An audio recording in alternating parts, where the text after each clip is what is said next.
Hola, bienvenidos a COVID-19, la semana en América. Soy Santiago López González. Este es el espacio de France 24 en el que hacemos un resumen de las principales noticias relacionadas con la pandemia del COVID-19 en nuestro continente América. A continuación les presento los temas que hemos preparado para la edición de hoy. Vamos a hablar de la decisión de las autoridades sanitarias de Estados Unidos de aprobar el uso del plasma como otro mecanismo para luchar contra el coronavirus. Conversaremos con un especialista invitado.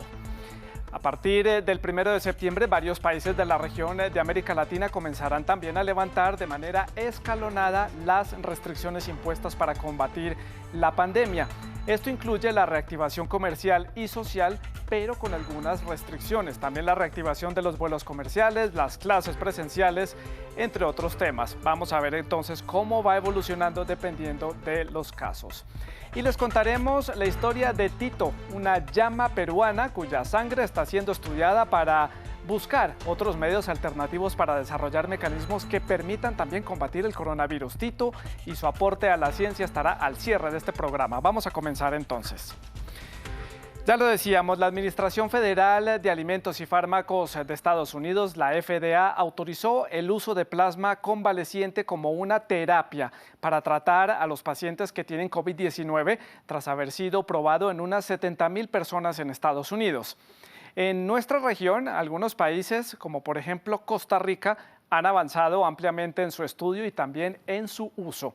Para analizar este tema, invitamos al señor, o al doctor mejor, José González Zamora. Él es especialista en enfermedades infecciosas de la Universidad de Miami en el estado de Florida y también es investigador del plasma convaleciente. Doctor González, gracias por estar con nosotros en France 24 y comienzo por preguntarle, partiendo del punto inicial que este uso del plasma no es una vacuna, ¿qué es este plasma convaleciente y para qué sirve? Bueno, el plasma del convaleciente se tiene que entender como es una medida terapéutica recientemente aprobada por la FDA que nos va a permitir un uso más amplio y generalizado a nivel del país. Y básicamente el plasma es un componente de la sangre que va a tener muchos elementos constituyentes, pero uno de los cuales es los anticuerpos neutralizantes, que son aquellos que ha formado una persona que se ha recuperado de la enfermedad. Estos anticuerpos neutralizantes tienen el objetivo o la función de inhibir o bloquear la replicación viral. Es así que este plasma del convaleciente de esta persona recuperada se va a transfundir a una persona que está activamente enferma, que tiene el virus replicándose de manera activa, con el objetivo de inhibir esta replicación viral, de bloquear al virus y de esta manera obtener una mejoría clínica y posiblemente una reducción de la mortalidad. Doctor González, la FDA señaló que los ensayos clínicos iniciales demuestran que la técnica es completamente segura para los pacientes, pero varios científicos también han argumentado que no ha sido suficientemente probada para dar certeza de eso. ¿Qué piensa usted al respecto? Yo creo que es una apreciación correcta. Sabemos al momento que el plasma del convaleciente es una medida que es ciertamente segura, ya que en este estudio de la Clínica Mayo, con 35,000 pacientes, solamente menos del 1% tuvo el desarrollo de efectos adversos atribuidos al plasma del convaleciente. Así que si consideramos estos datos, este plasma del convaleciente tiene un alto perfil de seguridad. Pero con relación a los beneficios clínicos, nosotros tenemos muchos pacientes que han recibido el plasma de convaleciente y aparentemente tenemos un resultado muy favorable, ya que estos pacientes mejoran clínicamente, me refiero disminución o mejoría de sus síntomas y también posiblemente haya una reducción de la mortalidad. Pero esto último está por demostrarse todavía, ya que no contamos a la fecha con ensayos clínicos fase 3 que demuestren la eficacia real del plasma del convaleciente. Pero estos ensayos clínicos están llevándose a cabo al momento y esperemos que al término de ellos también podamos demostrar un beneficio absoluto de ese plasma del convaleciente. Doctor, también estos estudios iniciales han demostrado que las personas que son menores de 80 años, que no estaban conectadas a un respirador artificial y que han recibido este plasma, se han beneficiado más con este tratamiento. Su mejoría ha sido más rápida, el proceso ha sido benéfico para ellos. ¿Tienen entonces los pacientes que tener algún tipo de características en el desarrollo del virus en cada uno de los casos para poder determinar si lo va a beneficiar más o menos, o si en unos casos sí se debe aplicar y en otros no? Sí, al momento la indicación para la aplicación del plasma del convaleciente son aquellas personas que tienen neumonía severa y que están hospitalizadas. Y me refiero con esto a personas que están utilizando oxígeno suplementario y que tengan un compromiso aproximadamente del 50% de los campos pulmonares. Sabemos a la fecha que el beneficio más grande del plasma del convaleciente es en la etapa temprana de la enfermedad. Me refiero que los 3 primeros días de hospitalización es donde vemos un beneficio clínico mucho más grande si lo comparamos con otras personas que recibieron el plasma del convaleciente en una etapa más tardía. Y también se ha asociado la cantidad de anticuerpos neutralizantes con el beneficio clínico. A más anticuerpos neutralizantes, más beneficio clínico. Doctor, una duda, y esta casi que es una duda personal. Este plasma, como ya usted lo explicó, viene de la sangre de pacientes que ya han padecido la enfermedad. Pero ¿qué hay entonces de estos casos de personas que han sido ya registrados en Hong Kong, en Bélgica y en los Países Bajos que están padeciendo COVID-19 por una segunda vez, que están siendo reinfectados otra vez? Supuestamente ya no tenían algún nivel de anticuerpos en su organismo que les permita defenderse. ¿Cómo entender estos casos con respecto a este uso del plasma ahí? Bueno, hay que comprender que los anticuerpos neutralizantes que se desarrollan a partir de una infección posiblemente no sean tan duraderos. Hay estudios que nos dicen que estos anticuerpos neutralizantes pueden durar de 2 a 3 meses y estos estudios provienen del Reino Unido y del continente asiático. Así que hay unos indicios al momento de que estos anticuerpos no nos vayan a proteger por un tiempo muy prolongado y posiblemente esto es lo que ha sucedido con estos pacientes provenientes de Hong Kong y también 2 casos reportados en Europa. Al momento, si analizamos el caso de Hong Kong específicamente, en el segundo episodio de infección, este paciente no desarrolló ningún síntoma de la enfermedad, simplemente se reinfectó. Es así que creemos que tal vez la inmunidad no nos proteja contra la reinfección, pero sí nos proteja contra el desarrollo de síntomas producidos por el coronavirus. Claro, y de no tener tener síntomas y haber estado hospitalizado a no presentar ningún tipo de síntomas en el caso de este paciente de Hong Kong, pues es un gran alivio en este caso para la persona no tener que estar otra vez hospitalizada y sometida a terapias como los respiradores artificiales. Quiero preguntarle por la región de América Latina, ¿cómo estamos nosotros en los estudios sobre el uso del plasma? Los países que lo están usando, ¿puede ser una oportunidad para nuestra región que ha tenido tantos problemas para hacer frente a esta pandemia? Sí, yo creo que es una oportunidad muy grande para América Latina para usar este plasma de convaleciente, ya sea en el contexto de ensayo clínico o en el contexto de acceso expandido o el uso compasivo. Yo creo que ante la carencia de medidas o de antivirales a nivel de América Latina, creo que el plasma de convaleciente es una opción terapéutica muy válida y que podría aplicarse de una manera más amplia, dado el contexto en que vivimos. Doctor, rápidamente, Jonathan Reiner, que es un profesor de medicina de la Universidad George Washington en Estados Unidos, consideró que este anuncio hecho por la FDA el lunes en Estados Unidos tiene unos tintes políticos debido al inicio de la campaña del presidente Trump. ¿Qué piensa usted al respecto? Yo creo que pueden haber muchas interpretaciones, pero lo que sí podríamos decir desde el punto de vista científico es que existen algunos indicios de que hay un beneficio clínico del plasma del convaleciente y que esos indicios fueron suficientemente grandes para convencer a la FDA de hacer un uso o la autorización, hacer la autorización de este uso del plasma del convaleciente. Claro está que necesitamos más estudios y esperemos que los estudios de eficacia finales nos demuestren también que este plasma del convaleciente es una medida realmente útil. Doctor González, muy clara su explicación. Muchas gracias por haber estado con nosotros en France 24 y habernos aclarado las dudas en torno a este tema del uso del plasma convaleciente. Muchas gracias. Vamos a avanzar con otros temas. Colombia es uno de los países de la región que, como decíamos, va a poner fin a la cuarentena a partir del 1 de septiembre. Ecuador permitirá a partir de esa fecha también la apertura de las playas, aunque mantiene el toque de queda en algunas de las ciudades o en la mayoría de las ciudades. Mientras tanto, Perú amplió el estado de emergencia hasta el 30 de septiembre y Argentina anunció que mantendrá el confinamiento selectivo hasta el 20 de septiembre. Veamos en detalle cómo Colombia se está preparando para esta reapertura económica, comercial y social con restricciones. Colombia entrará en una nueva fase sin cuarentenas a partir del 1 de septiembre. La medida pondrá fin a uno de los confinamientos más extensos del mundo, ya que de forma parcial o total se han restringido los movimientos de los ciudadanos desde el 25 de marzo. En el 1 de septiembre empieza una nueva fase, donde cambiamos el concepto de aislamiento preventivo obligatorio con un número importante de excepciones, a que tengamos un concepto de aislamiento selectivo, de distanciamiento y responsabilidad individual. El encierro prolongado ha causado que el PIB colombiano cayese un 7,4% en el primer semestre del año, algo que han sentido especialmente los comerciantes, que horas antes del anuncio salieron en Bogotá a protestar por su situación. La falta de ayudas durante estos meses ha causado que numerosos establecimientos se hayan visto obligados a cerrar. 5 meses golpeados económicamente por parte de la administración distrital. Aquí están hablando de ayudas a los comerciantes para que a sus empleados les lleguen subsidios. Eso no es cierto, no han llegado. Pero el virus está lejos de ser controlado en Colombia. El país registra cifras de contagio superiores a los 10.000 casos diarios y los decesos oscilan entre los 250 y los 400 diarios en las últimas semanas.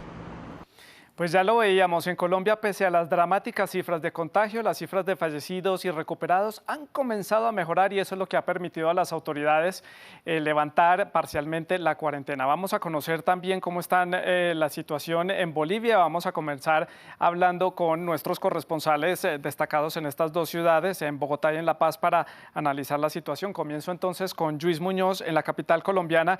Lluís, ¿cómo será entonces el desmonte de esta cuarentena y el inicio de la reactivación de la vida económica, de la vida comercial y de la vida social, pero con algunas restricciones que ha anunciado el gobierno? Así es, Santiago. Como escuchábamos al presidente Iván Duque, desde el 1 de septiembre, después de 5 meses de cuarentena, pasaremos de un aislamiento obligatorio a un aislamiento selectivo.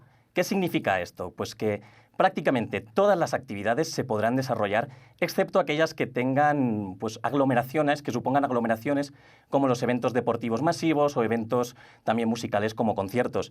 También volverán los viajes, que es un tema que se ha debatido mucho, tanto por carretera como también por aire. De momento solo se conocen rutas por aire nacionales, pero también se esperan que las internacionales vuelvan pronto. Cabe destacar, como dices, que, por ejemplo, en el caso de Bogotá, había una cuarentena restrictiva hasta el miércoles y desde el jueves hemos podido ver en las calles que ha vuelto el trancón, el clásico tráfico colombiano, también se ven una actividad en los restaurantes e incluso la informalidad ya ocupa las calles. Sí, se ha comenzado a ver mucha más actividad en las calles colombianas. Lluís, hablemos del sistema hospitalario, porque las cifras en Colombia siguen siendo muy altas en torno a los contagios y a las personas que están siendo atendidas. Pese a esto, el país no ha colapsado en su sistema sanitario, pero entonces, ¿cómo está la situación? Porque si ordenan una apertura es porque los hospitales deben de estar bien preparados. Creo que es importante fijarnos en el caso de Bogotá, ¿no? Actualmente, a día de hoy, las unidades de cuidados intensivos están a un 76%, pero a finales de julio llegaron a estar a un 93%. ¿Por qué? Por una parte, sí que ha ido remitiendo el virus, ¿no? Pero también podemos decir que el aumento, la multiplicación de camas de unidades de cuidados intensivos, que a día de hoy en Bogotá, por ejemplo, se sitúan en más de 1.300, han ayudado que no colapse el sistema hospitalario. También es indicador Corferias. La feria de Bogotá se convirtió en un hospital y nunca llegó tampoco a llenarse. De hecho, solo se usó el 10% del presupuesto, algo que la alcaldesa Claudia López ha dicho que el dinero restante se va a utilizar en inversiones para luchar contra el COVID-19 como rastreadores. De hecho, después de la apertura, no se sabe muy bien qué va a pasar, ¿no? Pero sí que uno de nuestros médicos, Carlos Pérez, ayer en Twitter hacía referencia a que la masiva presencia de personas en las calles convertían a Bogotá en una especie de Coviland, ¿no? De la cantidad de personas que había que podían estar transmitiendo el virus. Sin embargo, las autoridades confían en que esta remisión del virus vaya a continuar y también que la responsabilidad ciudadana ayude a que no se disparen los contagios nuevamente. El doctor Pérez, que es uno de nuestros asesores médicos y científicos de France 24. Finalmente, para terminar, Lluís, quiero hablar del escenario económico. Colombia ha tenido serios problemas para hacer este balance entre la seguridad sanitaria de los habitantes y mantener la economía a flote. Una economía que está muy focalizada en ser informal y eso ha dificultado que las personas hayan tenido que permanecer en sus casas y aguardar allí, teniendo la necesidad de salir a trabajar para simplemente poder comer en el día a día. Sí, creo que también eso ha influido en el cambio de las cuarentenas, ¿no? Claudia López, la alcaldesa de Bogotá, se adelantó en sus planes y, de hecho, había localidades que el miércoles estaban en una cuarentena estricta y el jueves ya estaban totalmente abiertas. Este adelanto de planes tiene que ver, se dice, que es por las presiones sociales que están habiendo y por el temor a que haya un estallido social después de que en las últimas semanas se estén también repitiendo manifestaciones de distintos sectores económicos que se han visto muy perjudicados por la cuarentena, ¿no? De hecho, la economía colombiana en el segundo trimestre cayó un 15%, mientras que el desempleo aumentó en un 25%. Ante esta situación, el Gobierno hoy precisamente ha anunciado una ayuda de protección social que significará para las personas que no lleguen al salario mínimo una ayuda para completar y que puedan también continuar su vida de la mejor forma en un salario mínimo que en Colombia es de $200. Luis, pues a partir del 1 de septiembre todas estas medidas entrarán en vigor y más adelante pues estaremos analizando con el paso de los días cómo va surtiendo efecto estas medidas del gobierno colombiano. Muchas gracias. El gobierno de Bolivia también anunció que va a flexibilizar allí en este país las medidas de cuarentena después de 5 meses de confinamiento, como dijo la presidenta interina, para evitar el corona hambre, que es la situación más complicada que están haciendo ahorita frente los bolivianos. Vamos a saludar entonces a Mary Vaca allí en la ciudad de La Paz. Mary, ¿cómo será entonces el escenario del post-confinamiento, como lo han denominado allí en Bolivia? Porque el virus, como vemos, persiste, sigue y la emergencia continúa. Hola, ¿qué tal, Santiago? Tengo que decirte que es una medida bastante polémica la que ha tomado la presidenta Yanine Áñez, porque de inmediato han salido los médicos e incluso asesores del Ministerio de Salud para decir que esto no era lo que se esperaba, que no se debería terminar con la cuarentena y pasar a esta nueva etapa de post-confinamiento, pues consideran que puede existir un nuevo colapso de hospitales, un brote del virus, más aún tomando en cuenta que hubo muchas protestas sociales, marchas masivas, asambleas en las diferentes ciudades del país. En todo caso, debo comentarles que según los datos de la Universidad Johns Hopkins, la curva en Bolivia empieza a descender. Sin embargo, todavía está en un nivel muy alto. De hecho, a la fecha existen más de 113,000 infectados en el país y se aproxima el país a tener 5,000 muertos por COVID-19. Sin embargo, como decíamos, la presidenta ha justificado esta decisión indicando que de otra manera, si es que no se producía la apertura económica, iba a llegar el corona hambre, en alusión a los bolivianos que necesitan salir a trabajar y que no han podido hacerlo. En todo caso, a partir de ahora, lo que se puede es hacer de todo hasta las 8 de la noche y a partir de esa hora otra vez existen las restricciones hasta las 5 de la mañana del día siguiente. Los vuelos están permitidos, tanto nacionales como internacionales. Las fronteras terrestres van a permanecer cerradas y también están prohibidas las actividades masivas. Es decir, se ha abierto la economía de lunes a domingo, de lunes a viernes hasta las 8 de la noche y los fines de semana hasta las 4 de la tarde. Mary, al igual que Colombia, la situación económica de Bolivia no es fácil. ¿Cómo es el panorama en este país suramericano? Pues Bolivia está teniendo unos registros históricos respecto a la contracción económica. El Banco Central de Bolivia ha previsto una contracción de menos 6.2 para este año, pero acaba de salir el informe del Instituto Nacional de Estadística sobre el Índice Global de Actividad Económica, que dice que la caída es de 7.9%. Y eso ha tenido su correlato directo en el desempleo, que normalmente en Bolivia estaba por encima del 3%, pero que ahora se sitúa en más del 11%. Y la mayor parte de esta gente ha quedado sin empleo a causa de la cuarentena. Todo esto ha configurado un escenario de crisis económica en el país, con cierre de empresas, despidos y gente que no está pudiendo pagar sus créditos. Mary, no puedo dejar de preguntarle por esa nueva controversia que hay en Bolivia en torno a unos respiradores chinos. También hace unas semanas atrás veíamos otra controversia por unos respiradores españoles. ¿Qué es lo que está pasando ahora con los que han llegado desde el país asiático? Pues Santiago, pareciera que en Bolivia comprar respiradores es un dolor de cabeza. Como tú decías, la compra de los respiradores españoles ocurrida en mayo ha quedado prácticamente en nada, es decir, el Estado ha perdido una millonaria cifra y esos respiradores están tomando polvo en algunos almacenes del país porque no tienen ninguna utilidad. Y ahora sucede que Bolivia ha comprado 324 respiradores chinos y también han llegado al país en medio de una fuerte polémica porque hay denuncias de sobreprecio.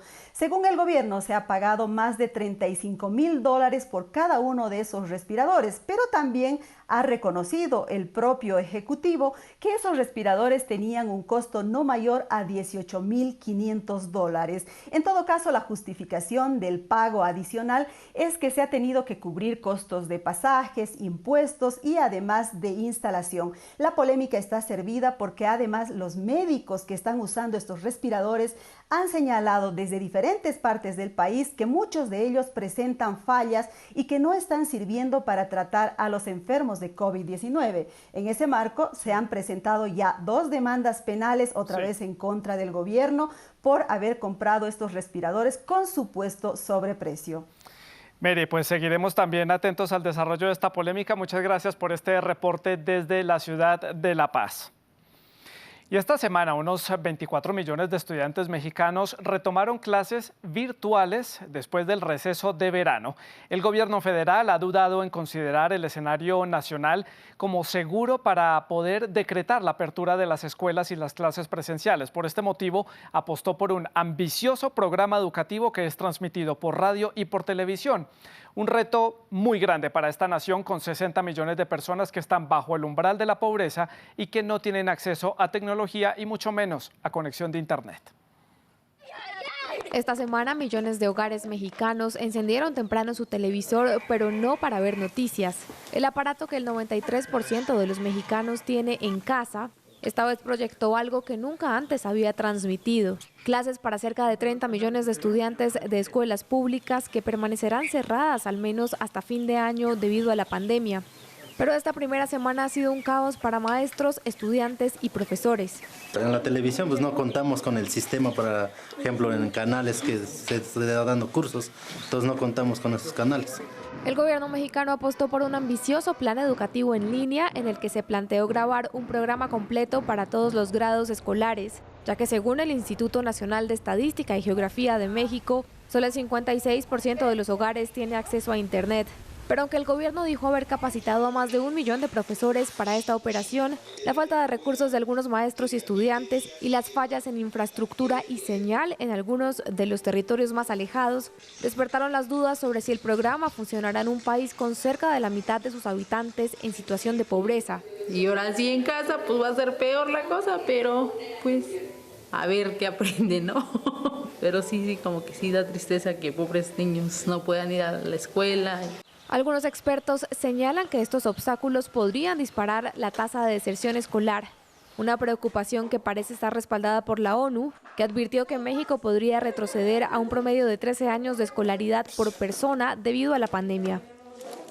Y México también hace frente a la crisis económica debido a la pandemia del COVID-19 y esto ha llevado a que muchos padres mexicanos hayan tenido que retirar a sus hijos de las escuelas privadas y trasladarlos al sistema público de educación, provocando también un reto para las autoridades educativas mexicanas. Esta es la situación. Desde hace 21 años, Erika Terán tiene el Jardín de Niños y Estancia Infantil Un Mundo del Nuevo Milenio y en los últimos 6 meses, lo que ha construido está a punto de venirse abajo, pues los papás de 80% de los niños no pueden pagar ya las cuotas y se han ido. Con lo que pasó de la pandemia, ya me es muy difícil traer a mi hija por falta de recursos. El panorama para Erika es incierto. Esta situación de la pandemia vino a afectarnos, se podría decir, a un 100%. Estamos tomando la decisión de probablemente cerrar para el próximo mes por la falta de niños. En México hay 40,000 escuelas privadas de todos los niveles y cerca de 15,000 de ellas, especialmente de primaria y secundaria, enfrentan dificultades y cuando pase el periodo de inscripciones se verá cuántas habrán tenido que cerrar. Los estudiantes que se están saliendo que en términos generales va a ser alrededor de más de 1,5 millones de estudiantes que han estado desertando de las escuelas particulares, se están yendo a las escuelas oficiales. Las autoridades aseguran que tienen capacidad para enfrentar esta realidad. Esa migración que se dé de escuelas privadas de forma natural por la condición económica en México. Tenemos 200,000 escuelas en básica en el país y 1,200,000 maestros, de manera que están preparados para recibir esta migración. El subsecretario es optimista. No así las madres que no tendrán quien les cuide a sus hijos si cierran las estancias privadas por la crisis. Mi hija come, desayuna aquí todos los días, de lunes a viernes. Y el que lo cierren me afecta demasiado porque yo trabajo. Trabajo y yo no tengo el tiempo para poder estar con ella en las tardes. Además de dueños de escuelas, padres y alumnos, otros afectados son los maestros, pues según la Asociación de Escuelas Particulares, unos 200,000 trabajadores del sector educativo podrían quedarse sin trabajo. La isla de Cuba preparó ambiciosamente el regreso a las clases en todos los niveles educativos a partir del 1 de septiembre, aunque con algunas excepciones en las provincias de Artemisa y Mayabeque. Asimismo, el gobierno cubano instauró el toque de queda en la capital, la ciudad de La Habana, debido al rebrote del coronavirus. Llama la atención que incluso en los momentos más complicados de la pandemia a lo largo de estos 5 meses en esta isla no fue impuesta una medida tan rigurosa como la que acaban de imponer en la capital. José Goitía nos daba más detalles desde la ciudad de La Habana. Con las sanciones de un Donald Trump en plena campaña electoral y el paso esta semana de la tormenta tropical Laura, la isla enfrenta una situación extrema, pero no puede pretender fallar en los dos temas que siempre han sido los favoritos de su sistema socialista: salud y educación. También se prevé sistematizar las pesquisas en los centros educacionales. Este sábado, la ministra de Educación dará los últimos detalles y precisará el plan para la capital y las provincias confinadas, donde se transmitirán clases por televisión hasta la vuelta a la normalidad. Dejamos Cuba, nos vamos hasta el sur del continente. En Chile avanza el plan de apertura llamado Paso a Paso. Esto ha permitido que varios restaurantes abran nuevamente. Algunos de ellos han puesto en marcha sus cocinas para preparar menús especialmente diseñados para las familias más humildes de este país suramericano. Una iniciativa que ha sido muy bien recibida por la sociedad chilena. Así están las cosas. Chile creía erradicado el hambre, pero los meses de pandemia la trajeron de regreso a los barrios populares de Santiago. La chef Carolina Bazán decidió entonces dejar atrás las preparaciones elaboradas que acostumbraba a hacer en su restaurante para concentrarse en comida más sencilla. Ella fue escogida el año pasado como la mejor chef en el concurso 50 mejores restaurantes de América Latina. Estamos haciéndolo con todas las ganas de que quede lo mejor posible, de llegar a todas las casas de la mejor manera posible. Del lado de las guerreras es arroz con pollo a la mostaza. En este barrio de clase obrera, 9 mujeres se unieron para entregar 165 almuerzos cada día a vecinos que perdieron su trabajo y que aún no han recibido ayudas estatales. Entonces, eso es lo que nos motiva a nosotros, no solamente a mí, a nosotros de estar acá todos los días. De darle comida, una comida digna, tratamos de hacerlo mejor, comida que tú comas, no pura agua. No sé si mañana podemos darla. Entonces, si lo podemos dar ahora, demos comida digna. ¡Paola! Si bien no tenían mayor experiencia en la cocina, recurrieron a lo vivido en este mismo lugar en los años 80, cuando la crisis económica llevó a multiplicar las ollas comunes en Chile. Y hace 5 meses que no me han dado nada y por lo que me dan ellos no, nada, porque ellos me traen la comida diariamente, o sea, todos los días, el pan todos los días. Varias fundaciones han cifrado en al menos 400 los comedores populares surgidos en todo Santiago durante la pandemia. En muchos casos sirven la única comida diaria para las familias. Gracias. En nuestra sección en redes, veamos otras noticias destacadas de la semana aquí en COVID-19, la semana en América. La Cámara de Diputados y el Senado de la República Dominicana dieron el visto bueno para prorrogar por 45 días más el estado de emergencia en ese país, decretado por el rápido aumento de los contagios de coronavirus. La medida le permitirá al gobierno nacional mantener el toque de queda En Santo Domingo, la capital, la medida es aún más restrictiva por ser la zona de mayor incidencia de este virus. Y las autoridades de Bahamas, Jamaica, Trinidad y Tobago, las Islas Caimán, entre otros territorios insulares en el Caribe, así como Surinam en Sudamérica, han mostrado su preocupación ante el fuerte aumento de los casos de COVID-19 en los últimos días. En Bahamas, los contagios superan ya los 1.800, 1.000 de ellos solamente en Nassau, la capital. En Surinam hay 20 personas en cuidado intensivo en un país que solamente tiene capacidad para atender a 166 pacientes en cuidado intensivo. Todos están concentrados en Paramaribo, la capital. El sistema de Surinam registra 3.600 casos que se pueden complicar en los próximos días y entrar a las salas de cuidado intensivo. Su sistema hospitalario está presentando ya saturación. Y el Congreso de Guatemala aprobó la 6ª prórroga del estado de calamidad en ese país centroamericano. Durante la plenaria llovieron críticas al gobierno del presidente Alejandro Yamatei por el manejo de la pandemia que deja más de 70.000 casos confirmados. Guatemala fue uno de los primeros países de América Central en permitir una apertura de la vida económica y social en esa nación. La llama es un animal fuertemente ligado a la cultura inca en Perú y podría volver a tener un rol protagónico, esta vez en el desarrollo de un mecanismo que sirva para combatir el COVID-19 a partir de la sangre de este animal. Les presentamos la historia de Tito, una llama que está sirviendo para este proceso científico que de funcionar podría salvar miles de vidas en ese país. A sus casi 6 años, Tito se ha convertido en la esperanza de científicos peruanos, quienes estudian un posible tratamiento contra el COVID-19, empleando una microscópica fracción de sus defensas que se encuentran en los linfocitos de su sangre. Lo que buscamos en el proyecto es precisamente producir un nanoanticuerpo específico para esta proteína del virus, para que bloquee la unión del virus a la célula y evite la infección, evite que el virus ingrese a la célula y cause la enfermedad. Los investigadores introdujeron el coronavirus a Tito para que genere una respuesta inmune y les permita desarrollar anticuerpos contra el SARS-CoV-2 para luego reproducirlos en laboratorio. Los anticuerpos que hayan sido capaces de neutralizar la infección en células, evaluaremos en hámsters si también pueden disminuir la infección y los síntomas que produce esta enfermedad en este modelo animal.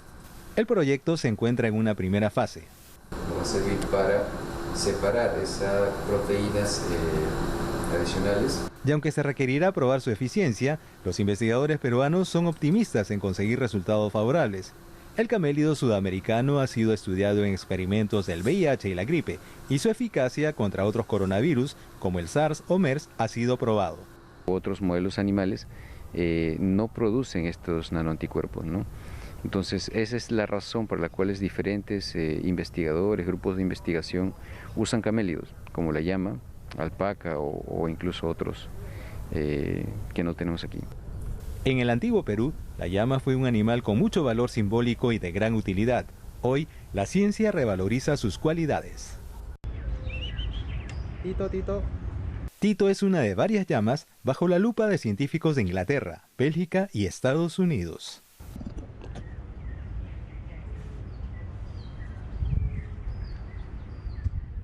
Tito, la esperanza de los científicos peruanos. Es todo por el momento aquí en COVID-19, la semana en América. Puede dejar todos sus comentarios a través de las redes sociales de France 24. Nosotros nos volvemos a encontrar la próxima semana. Hasta entonces.